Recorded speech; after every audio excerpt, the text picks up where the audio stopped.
Assalamu alaikum class. Me Jibran Rashid. This is lecture number 4, Principle of Accounting, Bill of Exchange, chapter number 6. In the previous 3 lectures, first we studied the cases, 4 cases of owning of the bill. In question number 6, here you can see question number 6, which contains all the 4 cases in form of A, B, C and D. In the second lecture, we did first 5 questions, question 1, 2, 3, 4 and 5. That also contain these 4 cases in the form of 5 separate questions. One of the case was repeated in these 5 questions. Okay. In the third lecture, we did question number 12. That was again the same 4 cases, but this time for dishonor.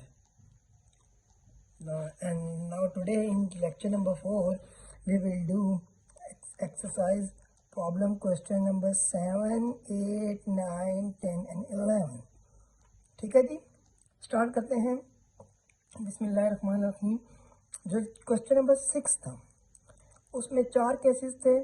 Bill is retained, bill is discounted, bill is endorsed and bill is sent to bank for collection.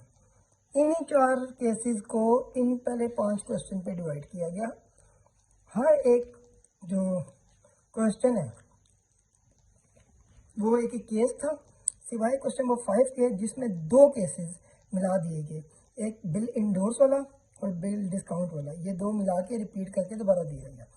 फिर उसके बाद ये question number 12, same 4 cases, लेकिन this time for dishonouring of the bill. यानी कि dishonour of the bill का मतलब कि जब आप अगले बंदे के पास 3 माह बाद गए तो उसने कहा कि मेरे पास पैसे नहीं है, हम इस क्या रीज़न है, पैसे क्यों नहीं है, ये वो बंदा क्यों पैसे नहीं दे रहा, इस बात को हम फिलहाल छोड़ रहे हैं। ये वो 4 केसेस थे डिसऑनर के थे। जैसे कि आपके सामने आपको अपनी mobile, computer, laptop, tablet, whatever device you है उस पर आपको नज़र आ रहा है। पहला case first bill is retained, ये उसकी एंट्रीज थी, ये 2 पार्टीज हैं, ये एंट्रीज होगी। दूसरा केस बिल इज डिस्काउंटेड, ये इसकी एंट्रीज थी। तीसरा case bill is endorsed, entries. And again question case number 4। आज हम इसके साथ के जो क्वेश्चंस हैं उसी तरह ही, जिस तरह के फर्स्ट 5 क्वेश्चन थे, ये अगले 5 क्वेश्चन भी उसी तरह हैं। 1, 2, 3, 4, 5। क्लियर? तो स्टार्ट करते हैं जी क्वेश्चन नंबर 7 के साथ। Rahman sells good to Imran for 30,000 and draw a bill for 2 months. Imran accepts the bill and returns it to Rahman. Pass the journal entries in the books of Rahman and Imran if the bill is dishonored at maturity. What is the meaning of at maturity? At maturity का मतलब है कि जिस तारीख को उसने bill दिया और जो टाइम उसने मांगा, यहाँ पे लिखा हुआ है 2 मंथ। 2 मंथ पूरे होने के बाद जब बिल देने का टाइम आया, ये होता है एट मेच्योरिटी। ठीक है जी, चलें। Rahman sells good to Imran, मैं आपको जो क्वेश्चन में सॉल्व किया हुआ था ना क्वेश्चन नंबर 12, उसी से ही ये 4 सारा, ये 5 के 5 क्वेश्चन भी उसी से सॉल्व होंगे। बिल्कुल इसी तरह जिस तरह क्वेश्चन नंबर 6 सॉल्व करके हमने पहले 5 क्वेश्चन सॉल्व किए थे, उसी तरह क्वेश्चन नंबर 12 सॉल्व कर लिया हमने, तो इंशाल्लाह ये अगले 5 क्वेश्चन भी इसी तरह सॉल्व होंगे।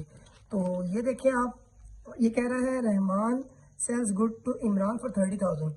यहाँ पे रहमान आ जाएगा, यहाँ पे इमरान आ जाएगा, यहाँ पे इमरान टू सेल होगा, यहाँ पे परचेजेस टू रहमान हो जाएगा। ठीक है, फिर पार्टीज के नेम चेंज होंगे, एंट्री सेम रहेगी। उसके बाद क्या हुआ जी, and draw the bill of 2 month, Imran accept the bill and return it to Rahman. ये जो पहले ये लाइन है ना, Rahman sells good to Imran for 30,000, ये मैंने उसकी एंट्री की है, Imran to sale purchases to Rahman. अब वो कह रहे हैं जो अगली लाइन है कि जिसमें उसने बोला है कि बिल जो है वो उसने ड्रॉ किया और एक्सेप्टेंस के लिए भेजा और उसने एक्सेप्ट करके दे दिया, इस पूरी स्टेटमेंट की एंट्री ये ही होगी। Bill receivable to Imran, B to bill, B यानी कि sorry Rahman to bill payable, ये ठीक है भाई। At maturity the bill is dishonoured, dishonoured जब बिल होगा तो इस एंट्री को रिवर्स किया जाएगा। यहाँ पे इमरान, ये वाली एंट्री दोबारा रिवर्स होगी, यहाँ पे इमरान आ जाएगा और ये दोबारा इधर आ जाएगा बिल रिसीवेबल।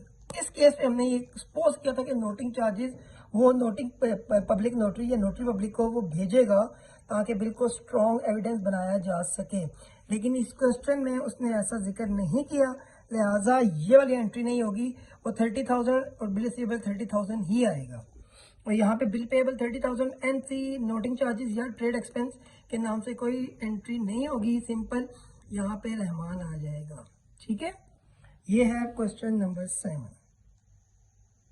मैं दोबारा बता देता हूँ, ये सेल की एंट्री की ये रहमान का अकाउंट है, purchases to Imran, sorry Imran to sale, purchases to Rahman, bill receivable to Imran, Rahman to bill payable, Imran bill receivable, bill payable, Rahman. ठीक है भाई, ये क्वेश्चन नंबर 7 हो गया। अब बात करते हैं क्वेश्चन नंबर 8 की। X sold goods to Y for 4,000 and allowed him a trade discount of 5%. X ने गुड्स सेल की हैं Y को, तो यहाँ पे आप X लिखेंगे, जो सेलर होता है हम हमेशा उसका अकाउंट इधर बना रहे हैं अभी तक जो जितने क्वेश्चन किए हैं, तो आपने भी यूँ ही करना है। आपको अगर याद होगा तो क्वेश्चन नंबर 5 में यहाँ पे था A owes to B, यानी A ने B के पैसे देने थे, तो हमने यहाँ पे B लिख दिया था, यहाँ पे A लिखा था, क्योंकि हम सेलर को हमेशा इधर लिख रहे हैं अभी तक की प्रैक्टिस में। अच्छा जी, एक्स ने गुड सेल की है वाई को 4,000 की और 5% डिस्काउंट दिया है। ट्रेड डिस्काउंट बच्चों मैंने आपको पहले बताया था, ट्रेड डिस्काउंट वो डिस्काउंट होता है जो कि लिस्ट प्राइस पे दिया जाता है। और सबसे इंपॉर्टेंट बात, बुक्स ऑफ अकाउंट्स में ट्रेड डिस्काउंट को मेंशन नहीं किया जाता, ना ही कोई इसकी एंट्री की जाती है। कैश डिस्काउंट जो होता है इसकी एंट्री हमेशा होती है बुक्स ऑफ अकाउंट में, ट्रेड डिस्काउंट को बुक्स ऑफ अकाउंट में नहीं लिखा जाता। मैं आपके सामने ट्रेड डिस्काउंट आपको भी निकाल के बताता हूँ। ट्रेड डिस्काउंट क्या कह रहा है, वो एक्स ने गुड्स भेजी है 4,000 रुपये की, किसको, वाई को, तो 4,000 आपने लिखे, 4,000 कितना डिस्काउंट दिया उसने, 5% का मतलब है 5 डिवाइड बाई 100। ये जीरो जो है ये इसके साथ कट गए, पीछे क्या बचा 40 इंटू 5 आप जब करेंगे तो ये आ जाएगा 200। ठीक है, यानी कि ये जो 200 है ये आपका डिस्काउंट है। अब एक्स ने जब गुड सेल की वाई को and allow him a discount of 5%, तो आप इसकी एंट्री करेंगे। यहाँ पे आपने लिखा है एक्स, यहाँ पे लिखा है, यहाँ पे आपने लिखा है एक्स, यहाँ पे आपने लिखा है वाई। आप लिखेंगे वाई टू सेल, ये एक्स का अकाउंट है ना, वाई टू सेल और 3800 लिखना है आपने, सीधा सीधा, कोई डिस्काउंट का जिक्र नहीं करना, because this is a trade discount, remember that. Act y to sale और purchases to y, sorry purchases to x, y to sale purchases to x, 3800 each आएगा। एक्स ड्रू अ बिल, अब यहाँ पे देखिए एक्स ने bill draw किया है। अगर कभी किसी भी क्वेश्चन में आपको एक हिंट बता देता हूँ, किसी क्वेश्चन में आपको ये समझ नहीं आ रही कि कौन सी पार्टी ने चीज़ें, कभी ऐसा होता है कि वो जिक्र नहीं करता सेल और परचेज का, और आपको समझ नहीं आ रही होती कि कौन सी पार्टी जो है वो सेल कर रही है, कौन सी पार्टी परचेज कर रही है, तो प्लीज़ अगली लाइन पढ़ लीजिएगा। याद रखें, जो पार्टी बिल ड्रॉ करेगी वही बेसिकली सेलर है, क्योंकि हमेशा सेलर जिसने पैसे लेने होते हैं ना उसी को फिक्र होती है बेटा, तो वो इसको ही लिखता है बिल, जिसने देने हैं उसको क्या परेशानी है। ठीक है, तो इस तरह की हिंट आप ये याद रखिएगा। 4,000 और ये 5% का हमने 38 की एंट्री कर दी। एक्स ड्रू अ बिल, अब इससे भी आपको पता चल रहा है कि एक्स जो है वो कौन है, सेलर यानी ड्रॉर है। 4 month Y accept the bill and return it to X, यहाँ तक ये एंट्री होगी। बिल रिसीवेबल टू वाई, वही 3800, X to bill payable, again same 3800, acceptance received, acceptance given. ठीक है भाई, आगे X discounted the bill with the banker at 9%। अब ये दूसरा केस आ गया, बिल इज डिस्काउंटेड, अब इसकी एंट्री करनी है आपने। ये एक नई चीज़ है आपके लिए कि बिल डिस्काउंट के अमाउंट कैसे निकालेंगे, वो देख लें आप लोग। ये मैंने निकाला है ट्रेड डिस्काउंट, ये मैंने वो निकाला था। ठीक है भाई,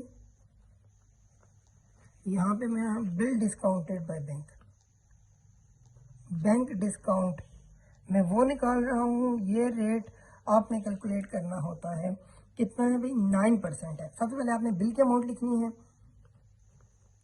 3800 मल्टीप्लाई बाई कितना बिल है, कितना डिस्काउंट है, 9 डिवाइड बाई 9% का मतलब मल्टी डिवाइड बाई 100।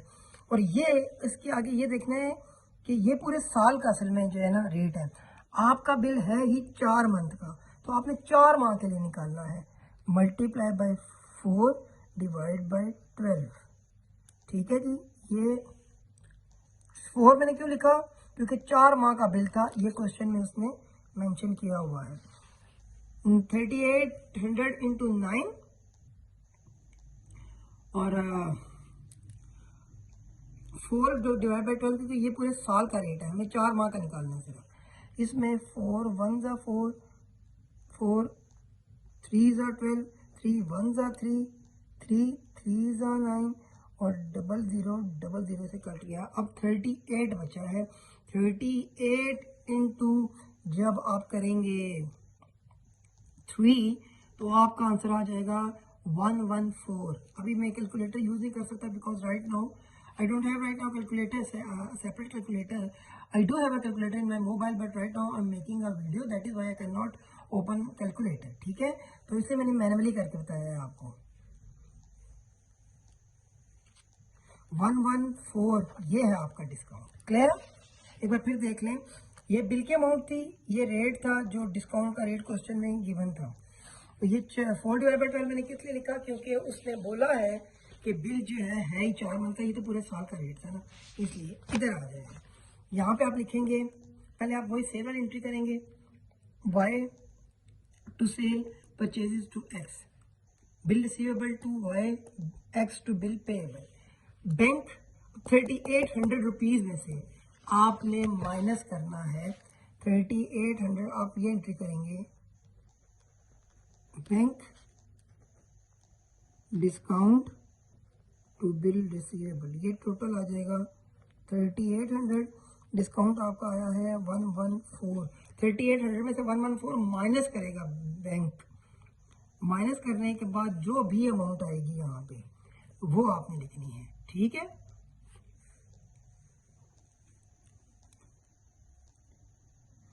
थ्री 6 8 6 ये अमाउंट, इन दोनों को जब आप ऐड करेंगे ना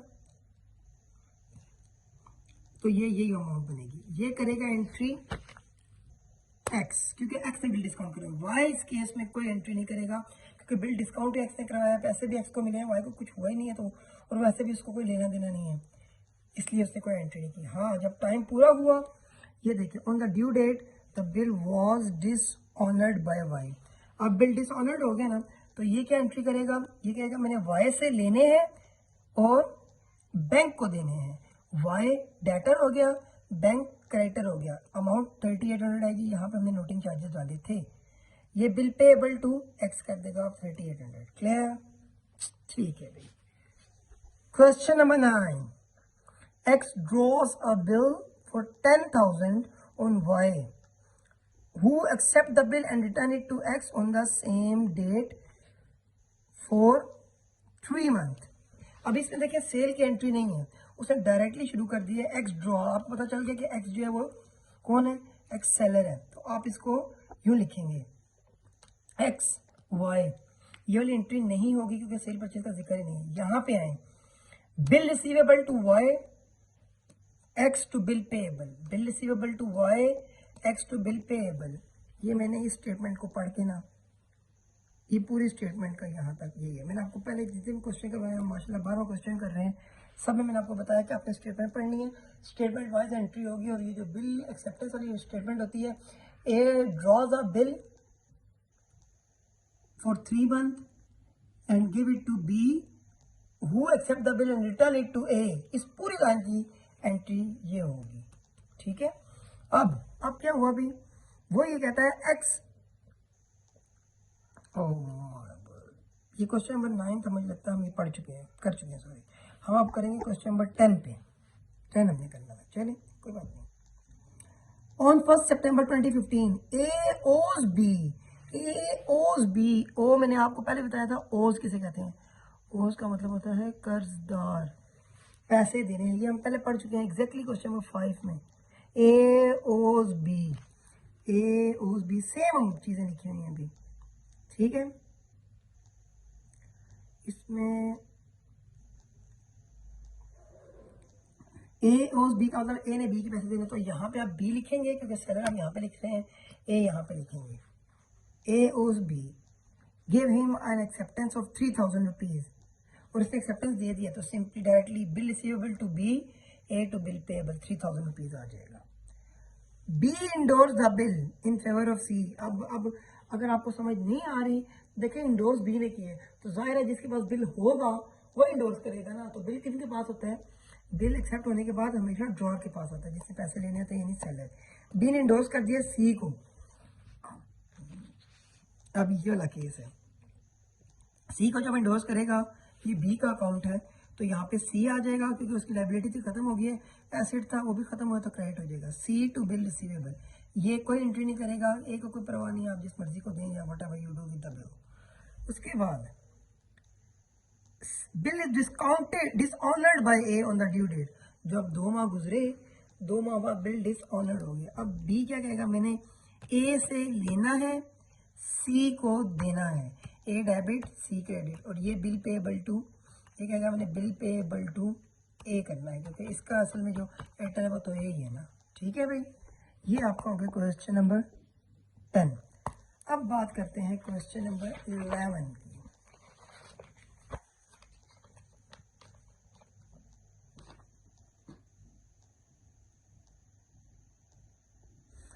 अच्छा जी, क्वेश्चन नंबर 11, क्वेश्चन नंबर 11 है, on 1 Jan 2015 A owes B a sum of 2000. He gives him the acceptance for 2000 at 3 months. देखें दोबारा वही सेम स्टेटमेंट चल रही, ए ओज बी, ए ने बी के पैसे देने हैं, ठीक है। तो इधर आए आप, यहाँ पे आप ए ओज बी लिखेंगे, यहाँ पे बी लिखेंगे, यहाँ पे आप ए लिखेंगे। इसने क्या किया? He sent the bill for bank for collection, dishonored the bill due date and bank paid ₹20 and noting charges. चले, noting charges आ गए। अब जब ये बिल भेजेगा ए और बी के लिए, आपने ये एंट्री लाजमी करनी है, bill receivable to B, bill receivable to A, B, bill, ये बी का अकाउंट है, बिल रिसीवेबल टू ए, और यहाँ पे क्या एंट्री होगी? बी टू बिल पेएबल, ठीक है। जब उसने बिल भेजा बैंक के पास तो bank for collection to bill receivable, और ये जो ए है इस वक्त कोई एंट्री नहीं करेगा। 3 महीने बाद ये कहेगा कि मैंने ए से पैसे लेने हैं, कितना? 2000 प्लस 20 रुपीज, 2000 का बिल था प्लस 20 रुपीज, तो 2020 ये यहाँ पे लिखेगा। बैंक फॉर कलेक्शन 2000 और बैंक चार्जेस 20 ये लिखेगा। बिल पेएबल 2020 और 2A 2020, ठीक है भाई। ये 11 हो गया। आई जस्ट रियलाइज्ड कि हमने एक क्वेश्चन स्किप कर दिया, ये हमसे छूट गया है, that is question number 8 I guess, ठीक है। तो क्वेश्चन नंबर 8 हम एक बार देख लेते हैं। X sold goods to Y for 4000 and allowed him a trade discount of 5%।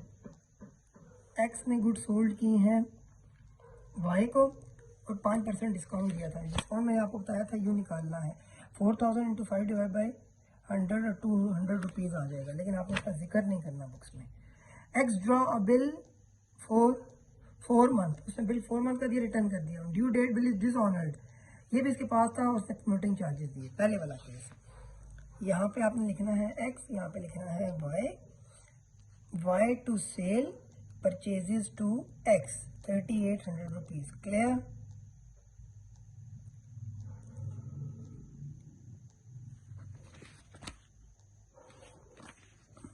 ठीक है, उसने एक्सेप्टेंस दे दी, bill receivable to Y, X to bill payable 3800 rupees.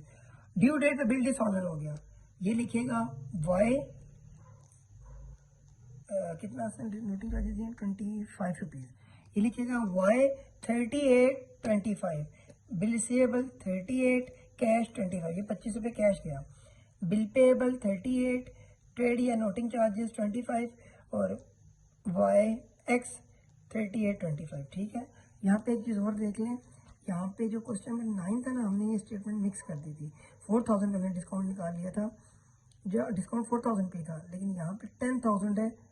और आप ये इस पे देख लीजिएगा, जो बैंक से डिस्काउंट निकलवाना था, तो यहाँ पे 3800 नहीं आएगा, फिर ये 10,000 के साथ आपने सेम एंट्री करनी है। लेकिन फ़र्क क्या आएगा, 10,000 का बिल है जिसने दिया है, और 3 मंथ का है, तो यहाँ पे आप क्या लिखेंगे, 10,000 into 3 divide by 100 into 9 divide by 100 into 3 divide by 12। मैं आपको यहाँ पे कर देता हूँ, 10,000 फिर बैंक डिस्काउंट निकाल रहा हूँ, into 9 divide by 100 into 3 divide by 12। Again ये से कट गया, ये दो 100 बचा, ये इससे कट गया, ठीक है भाई। 900 डिवाइड बाई 4 करेंगे जब आप, तो उसका आंसर आएगा 225, ठीक है, यस।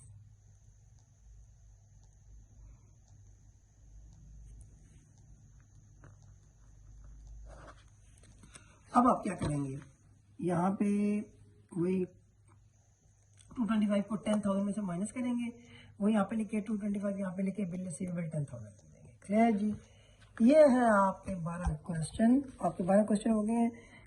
आपको कोई प्रॉब्लम हो तो पूछ लीजिएगा। थोड़ी सी वो कंफ्यूजन हो गई थी, वो स्टेटमेंट पढ़ते हुए आगे पीछे हो गई थी।